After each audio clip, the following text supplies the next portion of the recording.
Chichen Itza, built by the Maya people of the terminal classic period, is one of the most visited archaeological sites in Mexico, and it is not hard to see how it earned its place on the list of the new seven wonders of the world.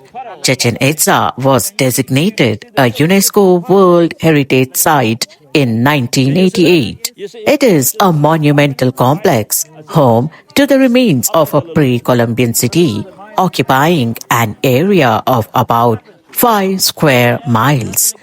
A significant portion of the city's expanse is tied together by raised stone causeways that connect different sectors. We continue exploring as Henry Rodriguez tells in detail about this ancient Maya civilization. He also explains in detail about the traits and stature of the Maya people. The gears, they would be maybe the average or maybe a little shorter. About 1 meter 44. 1 meter 44, 46. Same like the gears. The male, it grows up to like a 1 meter 56. But some of these people are taller than 100, but that's the mix up, with others. Look at this beautiful girl. Look at this beautiful girl. She's Maya. Look at her. Look at that. The beautiful smile.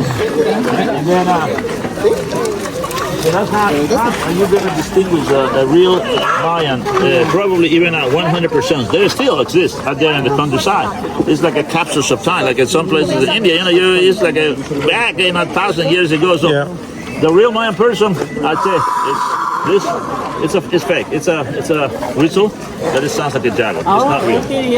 So, Zabeena-Prasanna, the real Mayan person is like this tall.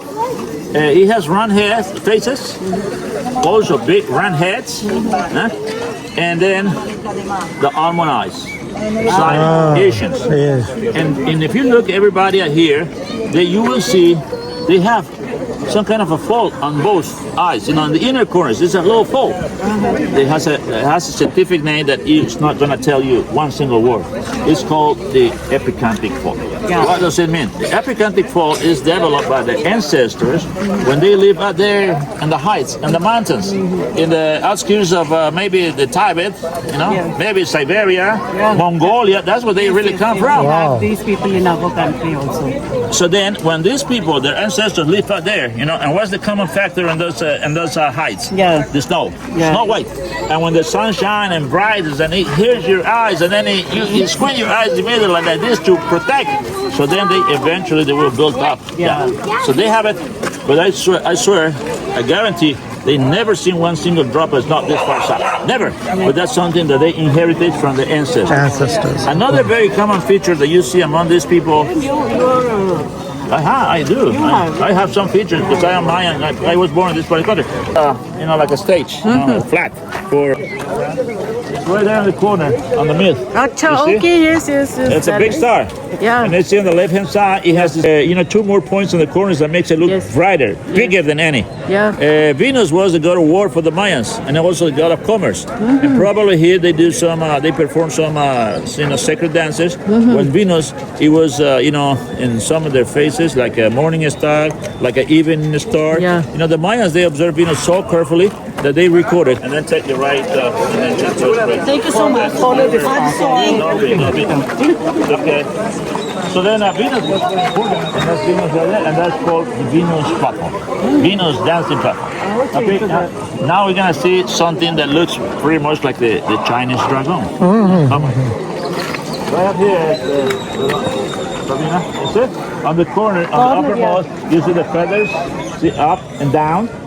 But you can see there are 3 rattles on the tail of that creature. So that's presumably that's a diamondback rattlesnake. That's what it is. And then you see the body; it's all full of feathers. Going like a serpent. And below the body, the undulating part of that snake body, you see the creatures like a fish, like a fish. Chameleon or something, like a reptile, like a fish. That is a fish? Fish, or some others they say probably a turtle.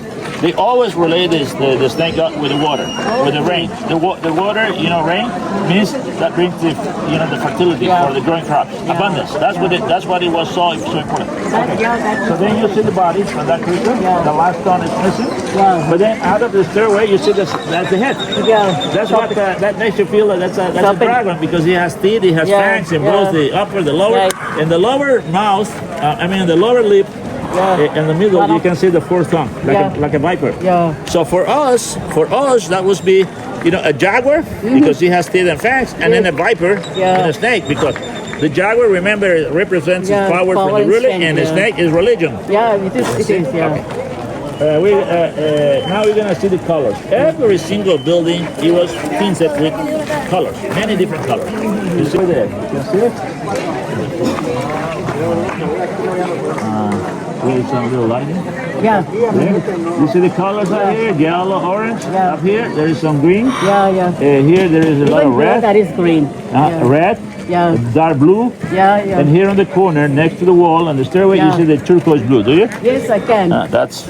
Even here, that I can see. There is a lot of green color, yellow, orange. And then I think I have something better here too. Kukulkan, the lord of the city of Chichen. The Viking, though. European Vikings. This is also called the Temple of Kukulkan. Kukulkan's platform. Okay, now look at this in your front. That's the face of the such lord. See the eyes, the forehead, the ears, the nose, the mouth is covered with the figure of a pyramid upside down. Okay, now look around. And then you will realize that it looks like it's coming out from an animal's mouth, the mouth of the animal wide open. You see up here, you can see the upper tongue of such animal, teeth and fangs. Look at the eyes. Look at the nostrils. The uppermost, that must be like a royal helmet or royal headdress with the feathers of the royal bird, the sacred bird. Interesting. The sacred bird. See, that's the Quetzal bird. Feathers. Yes, that's a bird. And with a spread wings like this. Okay, now look at the lower jaw of that animal's mouth. See, and he has fangs. But this element that is dropping all the way, and at the end is split, and it also looks like the tongue of a viper. But it's the symbol of the Lord. That's Kukulkan, the snake god. But they also, many of these colors, they truly believe that it's a long red color, bushy beard, like growing all the way down to his tummy. That's the Viking. You see, I'm gonna show you a couple of other bearded fellows in some of the buildings. Bearded fellows. The Vikings, according to the scholars, they truly believe. Kama Sutra. Lingam, we have, Look at here, Savannah. These two symbols here. Yes.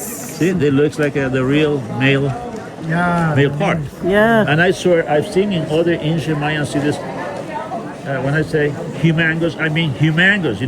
Huge monolith. Weighing 5 or 6 tons, some huge piece, stack it into the dirt, in the earth, like same thing.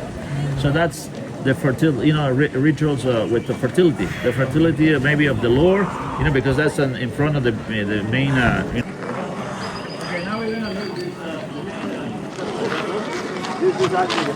I'm ready. I'm going.